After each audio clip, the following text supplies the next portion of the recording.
এর প্রতিবাদে যেন আমরা সোচ্চার হই। এবং আমরা এটা সোশ্যাল মিডিয়ায় কয়েকটি স্লোগান আমরা আজকে এখানে একটা কমিটি গঠন করা হয়েছে, সব দলের কোঅর্ডিনেশন কমিটি। এই কমিটির পক্ষ থেকে আমরা অত্যন্ত সুচিন্তিতভাবে কিছু স্লোগান লিখে শুক্রবারের ভিতরে দেব এবং লিফলেট দিয়ে সচেতনতার জন্য আগামী শুক্রবারের আগে আমরা লিফলেট বিলি করব।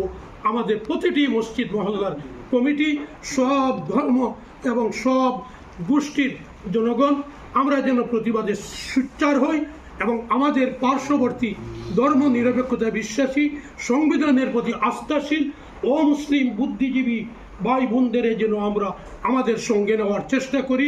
তারা আছেন আমাদের সঙ্গে, যোগাযোগ রাখছেন, তারাও প্রতিবাদে সোচ্চার হবেন।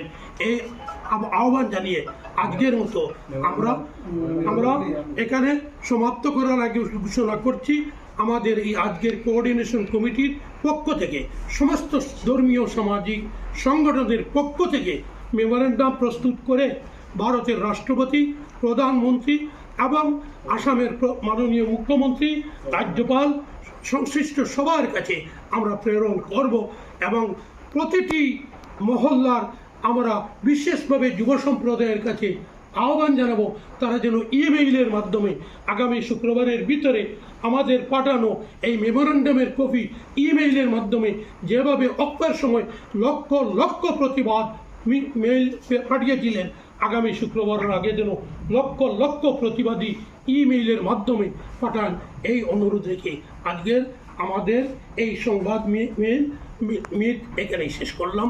ধন্যবাদ সবাইকে।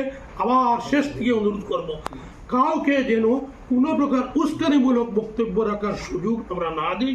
আমরা শান্তিপ্রিয়ভাবে আন্দোলন চালিয়ে যাব এবং শান্তি বিঘ্নিত হয় এমন কোনো কাজ কাউকে করতে দেব না। এবং পুলিশ প্রশাসন নিশ্চয় আমাদের এই আন্দোলনে যাতে শান্তি শৃঙ্খলা সহিত ট্রাফিক জ্যাম সৃষ্টি না হয়, নিশ্চয় তারা আমাদের সাহায্যে আসবেন, আমরা যেন তাদের সঙ্গে সহযোগিতা করে থাকি। ধন্যবাদ সবাইকে। আসসালামু আলাইকুম ওয়া রাহমাতুল্লাহ।